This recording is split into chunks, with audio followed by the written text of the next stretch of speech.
শুভ সকাল বন্ধুরা, সবাইকে কেমন আছো? আশা করি সবাই খুব ভালো আছে। এটা একটা বাঙালির ট্র্যাডিশনাল পদ বলবো না, সস্তায় টিকাও পদ। ডিম আলুর তরকারি, ডিম কষা। আজ সকাল সকাল কিছু সবজি চিন্তা করলাম ডিম আলু তরকারি বানিয়ে নিই। এটা হচ্ছে ম্যাড্রাসের ডিম, এর মধ্যে জোড়া কুসুম থাকে জানেন। প্রথমে ডিম আলুটাকে ভালো করে সেদ্ধ করে নিলাম। তারপরে ওটাকে একটুখানি কড়াটার মধ্যে না পটল ভেজেছিলাম, তাই তেলটা একটু কালো হয়ে গেছে। ওটা নষ্ট করিনি, ওটার মধ্যে দিয়েই শুরু করে দিয়েছিলাম।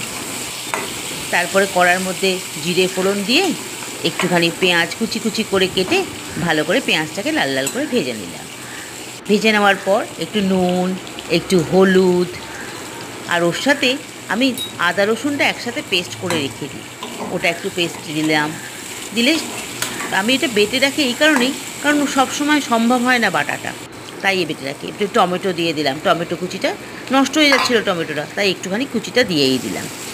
এবার দেওয়ার পর দিয়ে দিলাম ডিম আলুটা সেদ্ধটা দেওয়ার পর একটু ভালো করে কড়ায় ওটাকে নাড়াচাড়া করতে থাকলাম। এবার দিয়ে দিলাম আদা রসুন কাঁচা লঙ্কার পেস্ট, আর দিয়ে দিচ্ছি লঙ্কা গুঁড়ো।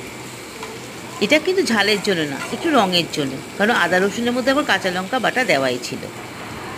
এবার ভালো করে নাড়াচাড়া করে এবার এর মধ্যে তেল যেই ছাড়তে শুরু করলো, এবার একটুখানি সামান্য জল দিয়ে দিলাম, যাতে ঘন না হয়ে যায়, কেন পেঁয়াজ আছে মশলা আছে, বেশি ঘন হয়ে গেলে আবার ভাত দিয়ে খাওয়া যায় না, সেটা রুটির তরকারি হয়ে যায়। আমি পরে ডিমটা দিয়েছিলাম, আমি আগেই বলে ফেলেছিলাম। এবার ভালো করে ওর মধ্যে জল দিয়ে একটুখানি ফুটতে দিলাম। ফুটতে দেওয়ার পর ভালো করে যখন তেলটা ছেড়ে এলো, তখন এর মধ্যে আমি একটুখানি